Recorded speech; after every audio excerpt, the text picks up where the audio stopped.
Bezrat Hashem, in halacha lichvot Shabbat. Melechet dash.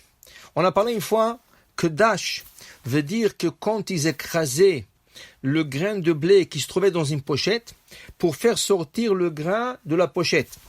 Alors, presser une orange, Ken, rentre dans cette catégorie. Tout ce qu'on sort, par exemple, traire une vache, rentre cette catégorie. Il y avait une question, est-ce qu'il est permis de casser de la glace? Pourquoi? Quand tu casses de la glace par terre, alors il y a de l'eau qui commence à couler. Est-ce que c'est comme Melechet dash? Alors ils disent que oui.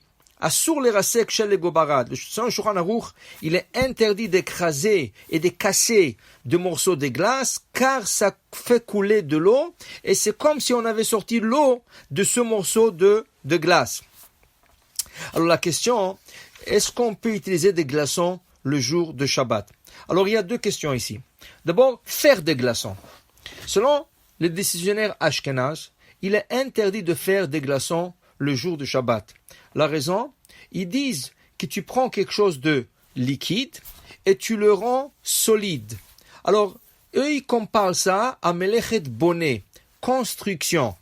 Où est la construction? C'est qu'est-ce que tu es en train de construire. Alors regardez, quand on construit, on prend deux briques, on le met ensemble avec du ciment, on ajoute des briques et là on reçoit un mur. Dans la matière liquide, les molécules de la matière sont séparées. C'est pour ça qu'on a cette matière qui est sous forme liquide. Quand tu vas endurcir la matière, ça veut dire que tu vas faire du sorte que ça va geler. Qu'est-ce qui arrive maintenant? Toutes les molécules se compressent une dans l'autre et c'est ça qui donne la glace. Alors c'est la même idée de prendre des briques et les mettre ensemble. Toi, qu'est-ce que tu as fait? Tu as mis plusieurs molécules ensemble et tu as construit un mur qui s'appelle maintenant un morceau de glaçon. Pourquoi le séfarade ne tient pas de cette idée? Dit le Rav Yosef, parce que quand tu construis et tu mets 2, 3 briques ensemble, 10 briques ensemble, 100 briques ensemble, tu as un mur, ce mur ne bougera jamais, il est solide. Tandis que en faisant un glaçon, tu prends de l'eau et tu les mets dans le congélateur et le lendemain tu le sors et tu as des glaçons, oui c'est endurci, mais mets ce glaçon dehors pour 1 heure, il va fondre. Est-ce que tu as jamais vu un mur qu'on le met dehors, il fond?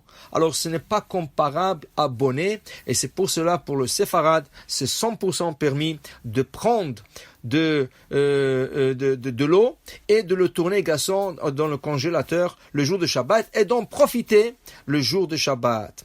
Maintenant, il y a un autre problème. On a dit qu'on ne peut pas casser la glace parce qu'il y a de l'eau qui coule et là, c'est comme si on avait tiré un grain de blé de la pochette qu'on appelle Melechet dash. La même chose, quand tu casses la glace, c'est comme Melechet dash. Alors, si on prend un glaçon, on le met dans un verre d'eau, dans un verre de vin, n'importe quoi, pour le refroidir, il n'y a aucun problème. Mais maintenant, toi, tu veux faire fondre le glaçon dans le verre d'eau. Là, il y a un problème.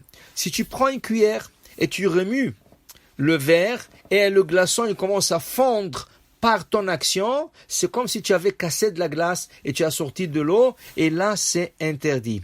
Mais si tu le fais d'une manière indirecte, alors selon Rav Yosef, il dit c'est permis, il amène le Kaf HaHaim. Comment on le fait indirect? On attrape le verre. Pas qu'on introduit une cuillère pour faire fondre le glaçon, on attrape le verre, on remue le verre en cercle, et là c'est vrai que ça commence à tourner, mais c'est une action indirecte, car je ne touche pas le glaçon, je remue le verre, et indirectement, ça fait remuer le liquide, ça fait remuer aussi le glaçon, et là, ça donne de l'eau. Alors dans ce cas, faire glaçon le Shabbat pour un séfarade, c'est permis. Mettre de glaçons dans la boisson, c'est permis. Seulement remuer, il est interdit. Mais si on bouge le verre en cercle et ça bouge et ça fond la glace, c'est permis.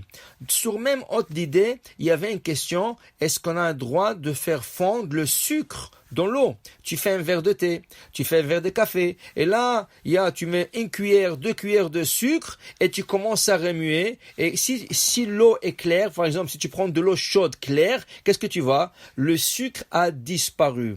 Disent les décisionnaires, c'est pas la même chose. Pourquoi? La glace, quand elle disparaît, elle devient liquide. Mais le sucre, il disparaît, mais il désintègre pas. Laissez le verre reposer quelques minutes, vous allez voir que la majorité de ce sucre retourne à tomber au fond du verre. Alors en vérité, tu l'as fait comme intégré dans l'eau, mais elle est toujours là en train de flotter en petites particules qui à la fin se trouvent en bas. Mais quand tu bois et les particules sont encore mélangées dans le liquide, tu es en train de goûter ce sucre. Alors en vérité, le sucre est là, mais il n'est pas fondu. Alors mettre du sucre et le remuer avec une cuillère, il est permis le jour de Shabbat. Baruch Adonai Leolam. Amen ve Amen.